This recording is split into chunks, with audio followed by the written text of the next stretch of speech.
Welcome to the Agent of Wealth podcast with Marc Bautis from Bautis Financial.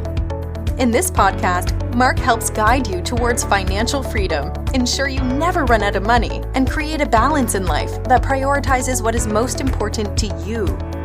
Join us for this journey as Marc draws from years of expertise and guest experts to solve the multiple wealth building challenges involved in your financial life.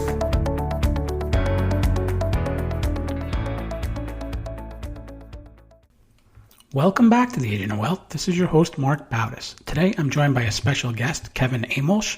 Kevin's the president and founder of Pine Financial Group and the author of The 45-Day Investor, How to Buy an Investment Property with Nothing Down in 45 Days or Less. He spent 2 decades as a real estate investor and 16 years in real estate lending. His companies have closed over 2,400 transactions. He earned his degree in finance after serving 4 years in the U.S. Army. After college, Kevin spent 2 years working with Wall Street as a mortgage bond analyst before leaving to work in real estate financing for investors full-time. Kevin, welcome to the show. Marc, thank you so much for having me. I'm excited to be here. Same here. I'm excited about the topic. I think real estate goes through its flows, but it's really kind of an interesting time now. What do you see going on in the market? How has it changed over the past couple years? And what do you see coming up next for it? Oh, it's a very interesting question, and we could talk for a long time on that. There's just a lot to that question, right? So we've seen a slowdown for sure. And now I'm talking on a macro level here because I have to. But, real estate is very micro. It's neighborhood, even street specific at times. So on the macro level, there's high inflation. Yes, we all know that. And it's sticky because of jobs. The Fed is absolutely committed to bringing inflation down, and the way they do that is by attacking real estate. It's just what it is. So they raise interest rates to slow the economy down, and that directly impacts lending and borrowing and demand. So I saw this funny mime, I think you called it a mime, on Facebook. It was for Halloween, and it said, oh, here's a new costume that just was released, and it was demand, housing demand, and it was an empty package. And it's funny because what that is indicating is there's just no demand, right? Nobody wants to buy houses right now, but here's the saving grace for housing. There's no supply either. So if you have a lot of supply and a little bit of demand, you're going to have some pressure on pricing, right? The pricing will come down. But if you have less demand and you also have low inventory, it almost cancels each other out. So we're not seeing a big correction that so many people were predicting and expecting in housing. In fact, real estate housing nationally has gone up over 6% this year. So when everyone's hitting the panic button that we're going to be losing value, and it's actually been increasing, and that's simply because of supply. And what I find very interesting about this is I don't see a crash coming in housing at all. I do believe there's going to be a soft landing in housing. I do also believe there's going to be higher for longer. We've heard that. So the Fed is going to keep the interest rates high, and it's going to impact real estate, but it's going to have a much bigger impact on commercial. And we could go into details on why I believe that, but we will see a correction in commercial. I don't think there's any doubt there. I just don't think housing is going to see that impact. There's a floor, and you don't see it, but it's built by institutional buyers and money on the sideline. Like I'll be in front of a room and I'll say, how many people here have money that they want to invest in real estate? Almost the entire room goes up. Well, how many people are buying right now?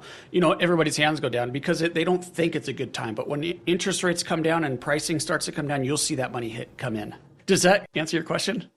Yeah. Is the lack of supply, is that mainly because people are sitting on these, 2%, 3% loans and they just don't want to sell and go into, or is there other reasons why there's a lack of supply? It's a very interesting question and complicated one because you hear about the lock-in effect, which is what you're alluding to. Like, why would somebody put their house on the market and sell it when they have a 3% interest rate? I totally agree with that. What we don't see, though, is if they add 1 unit of supply to the inventory, are they also taking 1 unit off because they're upgrading or downgrading or buying another property?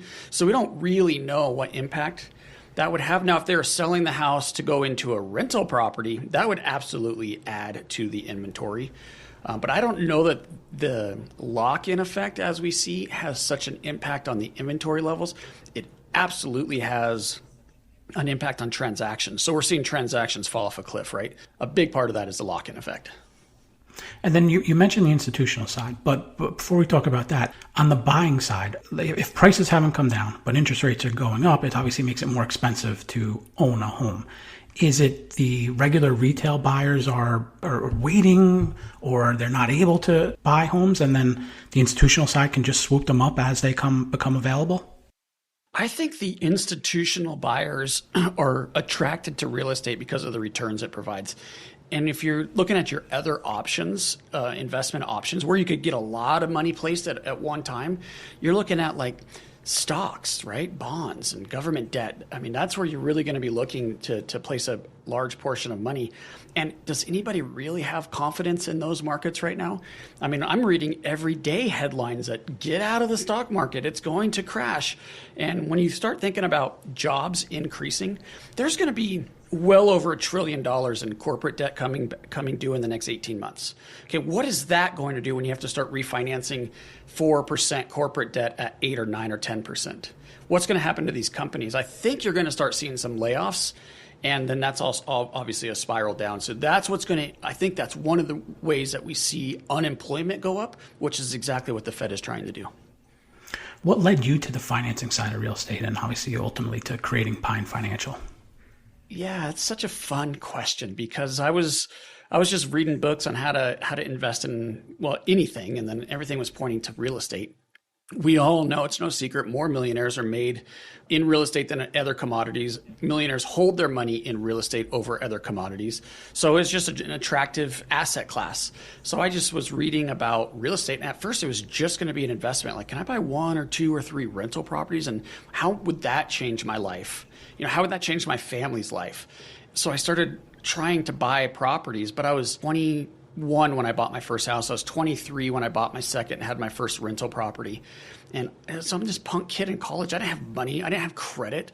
I didn't have ability to actually go out and get a bunch of loans to buy rentals. So I was forced to be creative. I had to figure out how to buy properties with no cash, no credit, and build a portfolio. And I did. I started buying 1 or 2 houses a month. But what I learned from going through that process was the financing side of real estate is the entire deal structure. And I have so much fun negotiating a deal, putting it together. That's the fun part of real estate for me, not managing tenants and contractors. It's the hunt and the kill, right? So what I learned was how I structure those deals, how I negotiate with the seller, has everything to do with how I'm going to finance that. So I just kind of migrated to the financing side. I guess at that point, that's when you started Pine? I was a mortgage broker. I got recruited to be a mortgage broker. So it was kind of an organic shift there. And this was back before 2008, like way before 2008. So there was no licensing. There wasn't a SAFE Act. There wasn't the licensing registry. There was none of that. It was truly the Wild West. Like, we were cowboys, right? We're out there slinging loans. And what I learned was, as the regulation started to hit, it became very difficult business. Like, I didn't have control, and things were changing so fast. So how can I help people? How can I help real estate investors, but get control of my business? I as an entrepreneur, you want to have, control your destiny. So what I learned was, if I could bring in the capital, and I could set my own common sense guidelines and service these loans, then I could make the decisions. And so that's what I did. I started raising private capital. Now, that was in 2006, leading right up to the crash, right? So then we went through the crash in 2008. And the person I was working with, Susan, fantastic person. I owe so much to her. She wanted to teach real estate. She wanted to mentor people. And I like to do real estate. So it was no longer a good match. And so she went off to teach real estate and gave up her portfolio, and I wanted to keep going. So I started Pine Financial. So I was right at the end of 2008. And what kind of private lending are you doing now? Yeah, so Pine Financial has been a fantastic win for me. I've done pretty well with it, and I've learned a lot, and I've helped a lot of people. So we have multiple mortgage funds. The most recent one was a Reg A. So for those of you that don't know, that's a public fund. So there's fully audited finance. You got to go through everything you would do if you were listed on an exchange. So it's pretty highly intensive, very expensive. But the benefit to having a public fund is I could advertise, right? Like, I could say, hey, Mark, I'll pay you 8% return on your money, and it's backed by real estate. Like, I'm allowed to say that. Most offerings and most funds don't allow you to do that. So we're very proud of that, and we have that public fund, and we have 3 private funds. In total, it's about $140 million, maybe just a little bit north of that, in available capital through private investors. And then we've layered in a little bit of institutional money. So we're like maybe 160 million total out in loans right now. Is it all loans, or is the actual fund actually buying or purchasing properties? Yeah, we do own a few properties, but I wouldn't say we bought them. Those are more of those, oh shit, we gotta... We do have some defaults. Our default rate's 1.7%, far below industry average. Industry average in the private lending space is closer to 3%. So we're doing pretty well with that. But yeah, we have some defaults and we have to foreclose occasionally. And when we do that, typically we're going to finish the rehab or the construction and sell it retail. Sometimes we'll liquidate at a wholesale price just to get it off the books. But yeah, so right now I'm building a 3-unit in Minneapolis and rehabbing a duplex somewhere else. So, that's just part of the deal. So I guess you're working on small properties to all the way up to bigger properties in terms of lending? Yeah, so we're constantly looking at our guidelines and our appetite, and I could tell you with what's coming, the storm I see coming in the commercial space, I've got a high level of confidence that there's going to be some trouble there. So we've decided to pull back from the commercial a little bit and just make smarter decisions. One of those changes was our maximum loan amount. We reduced that to $4 million. So we will not loan anybody more than $4 million on one single transaction. So that's on the commercial side, but we have an allocation of 80% residential, 20% commercial, and we're going to keep it at that allocation. As I opened up the podcast, I really like housing right now. I think it's more liquid, it's easier to cash flow, and I think that there's a floor. There's like this invisible floor. So even if there's a correction, I think we could limit our risk. How does a real estate investor find like a private loan? Yeah, well, if you're in one of our markets, you go to pinefinancialgroup.com. But no, seriously, it's not that hard. It's a hard money. That's really what the industry is. So the industry as a whole doesn't like the term hard money, although I have no problem with it. That's what it was called when I got started. So it still is hard money. So if you just Google hard money loans or hard money lending, you'll find plenty. It's not like it was back in the day where it's just a bunch of old white guys lending their own personal cash. Now it's like a real legitimate industry. So it's not that hard to find good quality lenders out there. What do you look for when someone comes to you to say whether this fits your guidelines or doesn't fit your guidelines? Yeah, there's two things that we primarily focus on, Mark. One of them is that it's going to be a good quality deal. We have the saying that we're only successful when our clients are, and we freaking live that. Like, we want our clients to be successful, and when they're successful, they're going to keep coming back over and over. The thing about lending to real estate investors is it's repeat. Right? It's not we're loaning to a homeowner and they're going to maybe refinance in 5 or 7 years. No, these guys are buying multiple deals every single year. So we are highly focused on their success.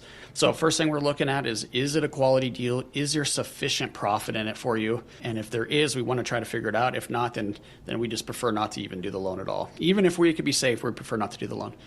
2, are you being safe as an operator or as a borrower? So we're looking at liquidity.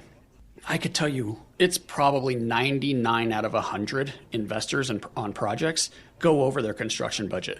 It's ridiculous. Even if you build in contingencies, we still see people blowing their budgets. So do you have enough liquidity if you go over your budget to manage that? And what if, especially right now, what if it takes a little bit longer to sell that property?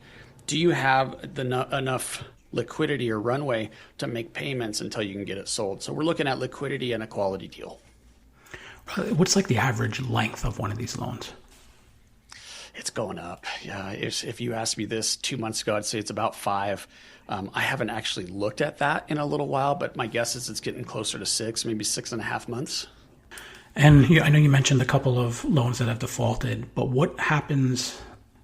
Right, I'm sure at the beginning of the loan, there's some length of time. And you're saying like it starts to go up, people are blowing their budget. When do you throw the towel in and say, all right, that's it, let's move to the next step and call it? Yeah, that's a good question. And that could mean a couple of different things. But if we're looking at just a maturity default, so we write our loan, our typical loan is 9 months long. And that's for like, let's say just a fix and flip. But mostly what we do is fix and flip. So you're going to borrow the money, you're going to fix up a house, and you're going to resell it, and we're going to give you 9 months to do it. If it goes over the 9 months, assuming the loan's current and payments are coming in, we want to work with our clients. Again, we're successful when they are, but we can't just let this thing go forever, right? So we're going to have some extension fees, and we might bump an interest rate just to apply a little bit of pressure so you can get through the project. Some investors, Mark, are super greedy, and they're not willing to like lower the price to get rid of an asset, or whatever it is. Like they think that it's worth more than maybe it is, or whatever. So if we apply a little bit of pressure, sometimes they'll bring that price down appropriately, and then it'll sell. I shouldn't say this, but you asked a question. Like we wouldn't foreclose on somebody for a maturity default if the payments are current. I mean, that just wouldn't make sense for our portfolio. But we do want to have maturity dates so that we can keep an eye on that. Right. What are some of the mistakes or issues that you see investors who are doing fix and flips? I said one of the biggest ones, it's just not pricing it correctly. Now, a year ago, gosh, you could price it at anything you wanted and it would sell, right? It would sell for whatever you put it on the market, it would sell for more. Now it's not like that. And if we start seeing some softening, what I've seen, because now I've gone through a couple of recessions, what I see is investors don't keep up with the price decline.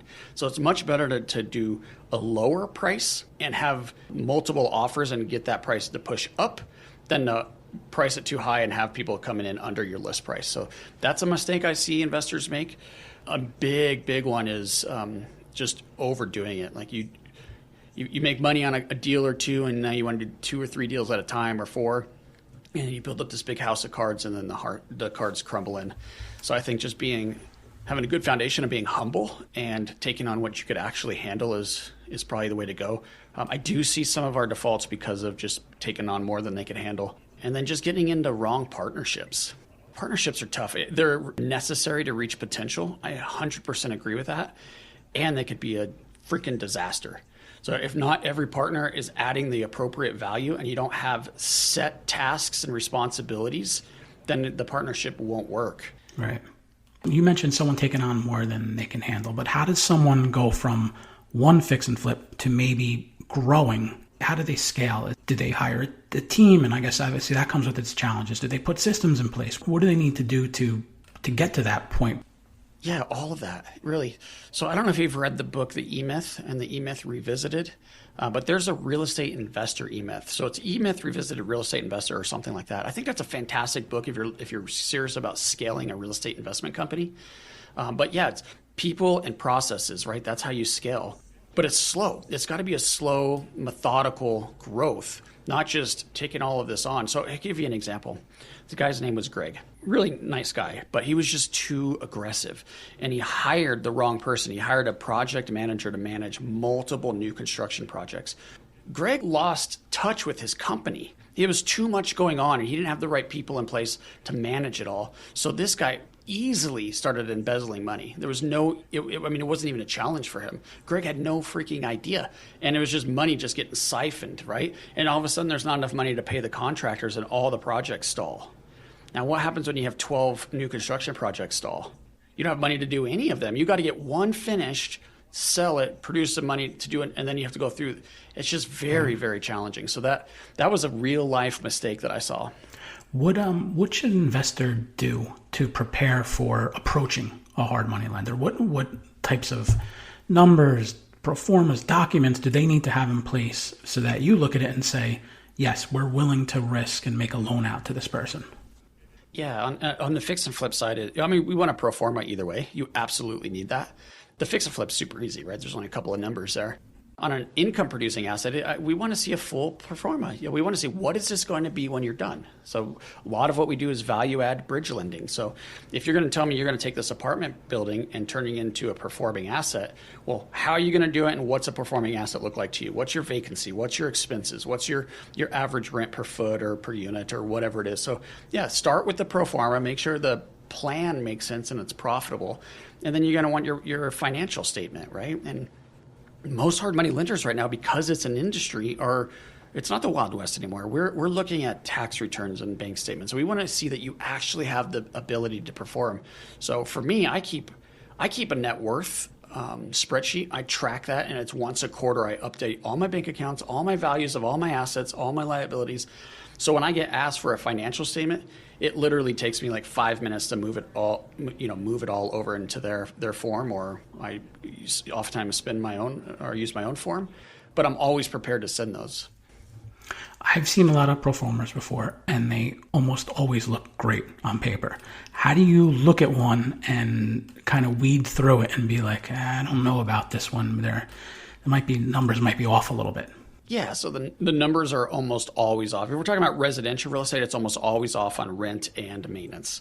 Like people are just too optimistic about those. But because I've been doing this for a while, I know what those maintenance numbers are going to be depending on like the asset class, like the type. Like are you talking about an A property, B or C, or what?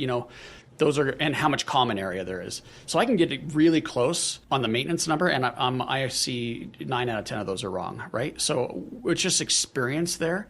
We like to get a full appraisal. And that's also very common in hard money lending right now. And that appraiser is going to verify your income numbers.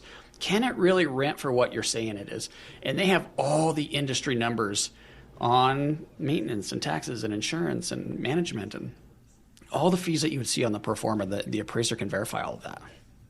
How do you decide what markets to go in? Do you have one or do you have a couple and that's the ones you're sticking with? Or do you expand and then how do you determine, yes, we feel comfortable going into this new one? On the residential side, we're in 4 markets. We're very geographically specific. On the commercial side, we're more following great balance sheets, good quality borrowers. So I'll just speak about the residential side. So we're in Colorado up and down the Front Range. Why? Because we're here. We are in Minneapolis in the Twin Cities. And the reason for that is because my former wife's family was from there. And so I had people that I could trust and rely on that understood construction, understood finance, and could go out and visit the properties for me. One of the biggest risks in rehab lending is, are you actually doing the rehab? We're issuing draws. We're making loans based on what this property is going to be worth when it's all completed. How do I know that you're doing a good job on the construction and you're even doing the construction? There's a lot of fraud around that. So we want people that we could trust on the ground. So that's why I moved into Minnesota. Well, we moved into Wisconsin because it's right across the border. The Twin Cities is right there on the border of Wisconsin. So we slid over into Wisconsin, and then we had some borrowers up in Milwaukee. So we do quite a bit of business in Milwaukee because we followed a client up there. Now we do business in Washington, D.C.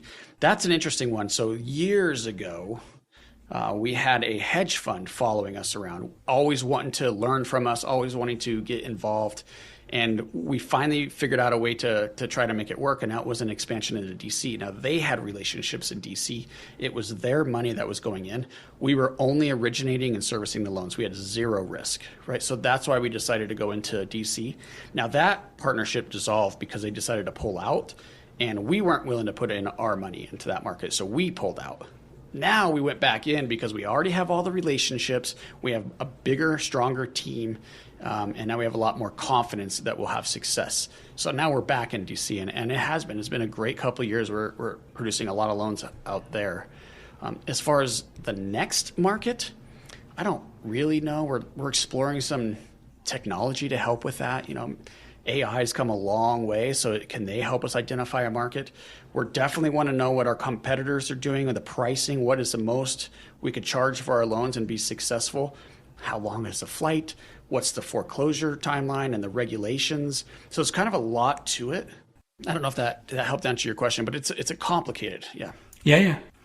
And looking at it from the investor side to the fund, how do you quantify or how do you analyze risk in the portfolio, right? There's obviously default rate, but do these loans, are you putting like a quantitative score on each one and saying, all right, this has a risk of this or this has a risk of that? Or how does the investor kind of have any visibility or transparency into what kind of quality of loans are in there? Yeah, so there's 2 questions there. The first, is there a score? Gosh, if I could figure that out. I know that some people have done that. I have not been able to figure that out, quite candidly. So we don't do that, but we just have really strong guidelines that we adhere to. So here's an example. We do not want to take too much exposure to any one borrower. So we have maximum loan limits, but we also have maximum borrower limits. Right? They can't do too many deals at a time, for example. And those have been tightening. We reduce loan to value on entitled land. We don't do any raw land anymore. If it's fully entitled, we're down to 50% of the value. So I feel pretty safe at that level. So we're doing things like that. As far as transparency, yeah, real estate's the most transparent commodity that there is. Right? I could get on my phone and I could tell you every single property that you own and how much you owe on it. Right? If I could figure out what LLCs you own, I could look up those LLCs and tell you everything the LLC owns and what you owe on that too. So it's just super transparent. It's all recorded in public record. As far as transparency, we could provide lists of our loans to our investors and they can go verify that we actually have the loans on them. It's a bit of a manual process.